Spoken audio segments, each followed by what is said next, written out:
예수님이 없는 세상은 그야말로 약육강식의 전쟁터와 같은 그런 세상입니다.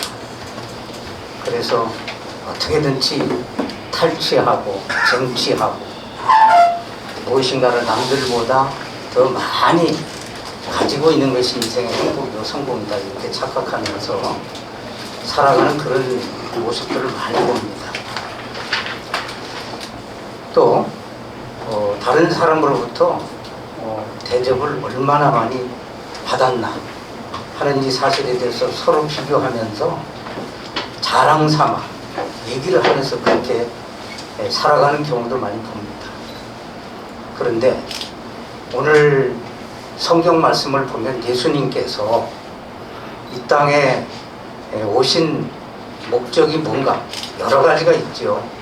여러 가지가 있는데 그 중에 하나가 인자가 온 것은 섬김을 받으려 함이 아니고 오히려 섬기려 하고 모든 사람을 자기 목숨을 모든 사람에게 대성물로 주려 함이라. 주기 위해서 오셨다는 거죠. 그러니까 예수님의 자랑은 섬기고 주기 위해서 주는 것. 물론 성경에 은혜를 받으라, 성령을 받으라 이런 부분에 대해서는 얼마든지 받는 것을 자랑하면서 그렇게 살 수 있어요. 그러나 오늘 예수님의 제자들이고 또 예수님을 본받고 그렇게 살아가기를 원하는 나와 여러분 주의 종들은 철저하게 예수님처럼 섬기고 예수님처럼 무엇인가 나누어주다가 나중에는 목숨까지 생명까지 우리에게 주신 그런 모습을 본받으면서 살아갈 수 있는 나와 여러분들이 될 수 있기를 주의 이름으로 부탁을 드립니다. 아멘. 그 청년 바보 의사라는 그런 책의 주인공이 안수연 씨라고 하는 사람입니다. 이 사람은 1972년 1월 17일 경기도 안성에서 태어난 사람입니다. 나중에 고려대 의대를 나오고 고려대 의대 대학원을 나와서 내과 전문의가 됩니다. 그리고 고려대 의료원에서 재직을 했고 나중에 군의관이 됐어. 28사단 무적 태풍부대라고 하는 그런 의무대대의 군의관으로서 재직을 했어요. 그는 하루 종일 어떻게 하면 예수님처럼 그렇게 살 수 있을까? 그렇게 생각을 하면서 환자들을 대할 때 무작정 그냥 환자로만 대하는 것이 아니라 하나의 사랑하는 한 영혼을 대하듯이 대하면서 그들에게 복음을 전하고 설교 CD를 나눠주고 또 어린이 환자가 있으면 밤늦게라도 찾아가서 기도해주고 위로해주고 가난한 환자가 있으면 자기 월급을 털어서 치료비를 대주고 또 피가 모자란 사람이 있으면 헌혈을 이렇게 하면서 살다가 결국 유행성 출혈열이라고 하는 병으로 사망을 하게 되는데 사망 당시에 나이가 예수님처럼 33살이었다고 합니다. 장례식에 그는 유명한 의사도 아니었어요. 소위 말하는 세상적으로 성공한 의사도 아니었어요. 근데 장례식에 4,000명이나 되는 사람들이 몰렸다고 합니다. 일반 의사를 두고 그렇게 열광을 하면서 모인 걸까요? 바로 예수님처럼 그렇게 살아가는 그 모습에 감동을 받고 종교를 초월하고 모든 것을 다 초월해서 이런 사람들이 안타까우면서 이 사람의 죽음을 안타까워하면서 그렇게 모였다고 하는 것입니다. 또 한 사람의 예수님처럼 살아갔던 그 모습을 소개해드리려고 합니다. 일본 젊은 목사입니다.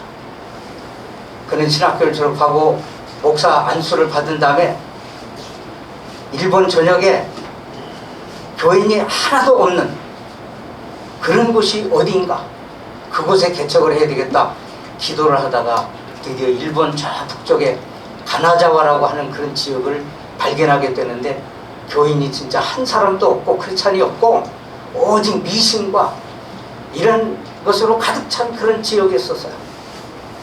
그런 지역을 발견을 하고 이삿짐을 싸서 이사를 갔어요. 이사를 가서 텐트를 치고 개척교회를 시작하게 됐습니다. 부인과 어린 자녀 하나를 두고서 열심히 설교를 합니다. 그러기를 6개월이 지났는데도 아무도 찾아오질 않아요. 전도를 왜 안 했겠습니까? 전도도 합니다. 6개월이 지나도 한 사람도 찾아오지 않는데, 보통 이런 정도면은 보따리 싸가지고 그냥 다른 데로 가든가 그만두든가 뭐 그렇게 할 거 아니겠어요. 근데 이 사람은 계속해서 여기 이런 자리를 내가 기도하다가 하나님께서 보내주신 걸로 그는 확신을 하고 계속해서 기도하면서 지내기를 5년을 지냅니다. 5년이 됐는데도 한 사람도 없어요. 성도가 한 사람도 없어요. 그러나 그는 낙심하지 아니하고 계속해서 기도하면서 복음을 열심히 전합니다. 5년이 지나는 어느 날 저녁 예배, 그 천막교회에 문이 어디 있어요? 그냥 천막을 들추고 한 사람이 들어옵니다. 젊은 청년이에요. 얼마나 감격이 됩니까? 그래서 그날은 그냥 이제까지 하던 것보다 더 열정적으로 그렇게 설교를 하기 시작했어요. 예배를 마치고 이 청년을 데리고 사택으로 들어가서 저녁 식사를 함께 합니다. 그런데 식사 도중에 욱 하고 그냥 뭔가를 토해내는 거 보니까 묽은 피를, 각혈을 해서 피를 토해내는 거예요. 순간적으로 이 젊은, 이름을 얘기 안 했군요. 나가오 마키라고 하는 이 젊은 목사가 순간적으로 갈등이 생길, 이런 괘씸한 사람입니다. 당장 그냥 내쫓아버릴까, 그렇게 생각하다가 아니지, 5년 만에 처음 사람으로 이렇게 나에게 하나님께서 보내주셨는데 아니지. 그래서 부엌에 가서 행주를 가지고 와서 그 피를 토해놓은 그 피를 다 말끔히 다 깨끗이 닦고, 그리고 다시 저녁상을 다시 차리고서 같이 식사를 계속하는 거예요. 그리고 아예 그 청년을 집으로 집에서 함께 살면서 극진히 케어를 해서 결국은 다 그 폐결핵, 폐병, 옛날 우리도 마찬가지였습니다만은 그 옛날 시대 폐병 그러면 그건 죽을 병이에요. 불치의 병이에요. 더 전염병이라고 해서 많은 사람들이 다 회피하는 거예요. 그런데 아주 극진히 치료를 해서 말끔히 고침을 받게 됩니다. 근데 이 청년이 누구냐면 원래 일본의 유명 정치인이었던 가가와준이라고 하는 이 정치인이 나가사마라고 하는 그런 여자 기생을 통해서 낳은 그런 사생아입니다. 그래서 어린 시절부터 불우한 그런 삶을 살았어요. 그러다 우연히 청년 때 복음을 받아들였습니다. 복음을 받아들이고 열심히 신앙생활하다 신학교를 갑니다.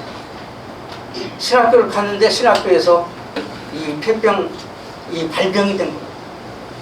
그 사실을 한 신학교 당국에서 이것을 다 고침받기 전까지는 학교 나오지 말라. 그래서 강제 휴학 처분을 해버립니다. 강제 휴학 처분. 그리고 교회에서도 모든 성도들이 친하게 지내는 그런 사람들까지도 다 외면하고, 다 멀리하고 가까이 하지 아니하고, 한마디로 따돌림을 시키는 거예요. 거기서 그는 큰 상처와 실망을 가지고 이제 살아가는데, 어느 날 그 나가오 마키라고 하는 그 젊은 목사님의 소식을 들은 5년 동안을 목회했는데 단 한 사람의 성도가 없는데도 계속 목회를 합니다. 이분이면 그래도 그 자체만으로도 훌륭한 분인데, 이분이면 아마도 그래도 예수님께서 말씀하신 그 말씀대로 실행할 수 있는 분일 거다. 마지막으로 한번 만나보자. 그리고 그 만나서 만약의 경우에 이분도 똑같다. 그러면 이제 세상을 버리겠노라. 세상을 버리겠노라. 그리고 자살의 결심을 하고 간 거예요.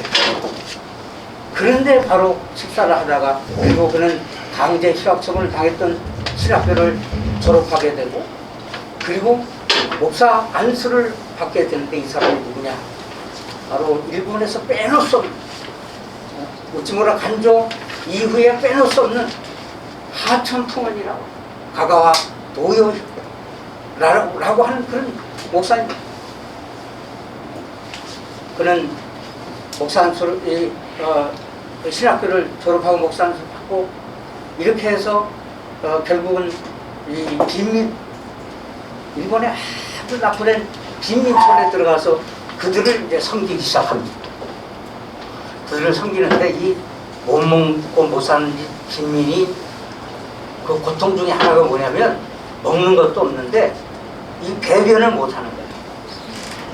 그래서 그거를 손가락으로 병원에 가면 고무장갑 끼고 의사가 손가락으로 파내잖아요. 딱딱하게 돌같이 굳은 편을 파내요. 그래도 안 되니까 이 나가온 막기 이 목사가 항문에다가 입을 대고 침으로 그걸 녹여내서 빨아내는 거예요. 많은 사람들이 어떻게 그렇게 할 수 있냐. 그럴 때 그런 얘기를 합니다. 우리 선생님이 나에게 해준 예수님처럼 그렇게 해줬던 그것을 생각하면 이건 아무것도 아닙니다. 그리고 그는 후에 중국으로 건너갔죠. 선교사. 중국으로 건너간 다음에도 빈민을 그렇게 섬기는데, 그때 만난 사람이 누구냐면 장개석 총통의 부인이었던 송메이링, 그러니까 송미령이라고 하는 그런 부인을 만나게 됐고, 그 부인이 이 나가온 마키 목사를 초청을 해서 성경 공부를 하게 돼요. 그러니까 자기 남편 장개석에게도 많은 영향을 주게 되고, 그들이 믿음을 받게 된 거 아닙니까? 일본이 1945년 2차 대전 패망으로 많은 점령했던 나라에서 이제 철수를 합니다. 철수를 할 때에 많은 나라에서 테러가 왔습니다. 일본 사람 막 죽이고 또 뺏고 이렇게 할 때에 장개석은 포고를 내립니다. 만약에 퇴각하는 일본인들을 테러를 하거나 물건을 뺏거나 그렇게 되면은 극형에 처. 그래가지고 결국은 이 중국에 있는 일반인 200만 명이 무사히 자기 본국으로 돌아가는 그런 일이 있었다고 합니다. 별로 감동이 없는 것 같아요. 난 상당히 감동을 좀 받으시라고 그렇게 지금 말씀을 드리는데 별로 감동이 없는 너무 감동이 커서 그렇습니다. 그래요?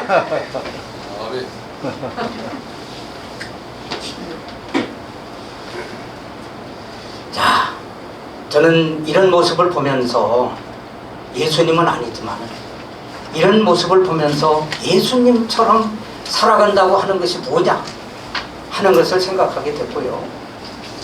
결국 우리가 남에게부터 그냥 인기, 그 다음에 남에게부터 받은 거, 이런 거 자랑하면서 살았던 그 모든 이 땅의 삶이 얼마나 부끄러운 삶입니까? 결국 하나님 앞에 서서 하나님 앞에서 판단을 받을 때 하나님 나라에 남을 수 있는 것은 과연 무엇인가? 내가 남의 것이라도 내 것으로 빼앗아서 사기를 쳐서라도 내 것으로 빼앗아서 많은 걸 누리고 인기를 누리고 많은 것을 받고 섬김을 받고 살았던 그 모습이 하나님 나라에서 남을까? 과연 남을까? 하는 것을 생각해 봤어요. 그러면서 결론은 남는 것은 결국은 내가 누구를 얼마나 많이 섬겼는가, 누구에게 얼마나 많이 나누어 주었는가, 예수님처럼 생명까지 십자가에서 다 주셨던 그 예수님처럼 얼마나 많은 걸 베풀었는가, 얼마나 많은 것을 섬겼는가, 이것이 하나님 앞에서 남을 것이다. 아멘. 저는 그렇게, 여러분들은 모르겠지만 저는 그렇게 결론을 내렸어요. 아멘.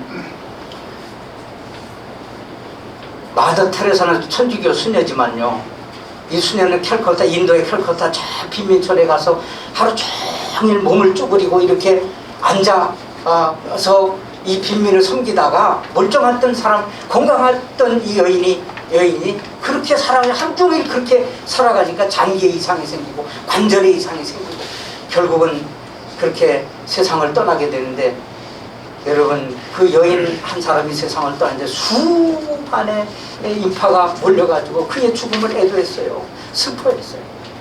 그리고 그 이후에 신조어가 하나 생깁니다. 무슨 신조입니까? 마더 테레사스 이펙트 라고 하는, 마더 테레사의 효과 라고 하는 그런 신조어가 생겨요.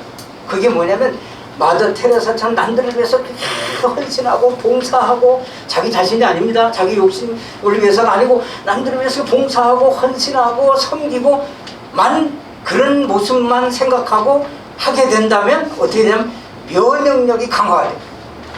면역력이 강화가 돼서 건강해지는 그런 일도 있더라. 의사가 그 용어를 만들어가지고, 하버드 대학의 어떤 의사가 그 용어를 만들어가지고 그렇게 퍼뜨린 겁니다. 그런 신조어가 생깁니다. 저도 하나님 앞에 기도할 때 33년 동안만 살게 해주십시오. 건방지게. 그리고 예수님처럼 살겠다고 실행도 해봤어요. 길 가다가 헐벗은 사람이 있으면 그 자리에서 잠바도 벗어서 그냥 주고, 신발이 없는 사람 내 신발, 나 맨발로 가고 신발 벗어 주고 그래 봤어요. 근데 한계가 있어요. 예수님처럼 산다는 것이, 이것이 내가 생각해서 내 힘으로 할 수는 없는, 하나님의 은혜를 주시면 할 수 있겠지만 한계가 있더라. 여러분, 완벽하게 우리는 예수님처럼 살 수는 없습니다. 그러나 예수님을 늘 생각하고 본받으면서 살아갈 때, 여기 말씀처럼 다시 한번 말씀을 여러분들에게 말씀을 드리면, 인자가 온 것은, 예수님이 온 것은 섬김을 받으려 함이 아니요 도리어 섬기려 하고 자기 목숨을 모든 사람에게 대속물로 주게 하려 함이니라. 기도하겠습니다.